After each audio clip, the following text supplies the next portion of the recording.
How to use automation apps to simplify tasks on iPhone. For example, shortcuts. Hey iPhone users, feeling bogged down by repetitive tasks? Enter the world of automation apps where shortcuts take center stage. This video will show you how to use shortcuts to simplify your daily iPhone routine.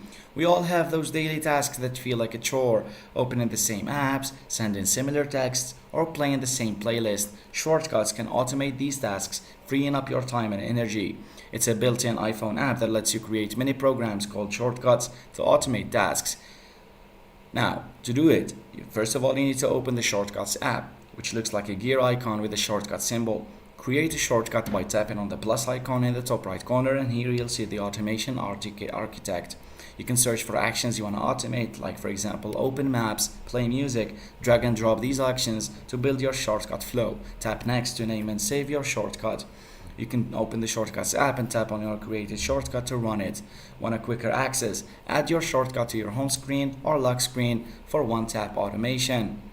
If you want voice control, assign a Siri phrase to your shortcut for hands-free automation. Say goodbye to repetitive tasks and hello to a more streamlined iPhone experience. Thanks for watching, and don't forget to subscribe.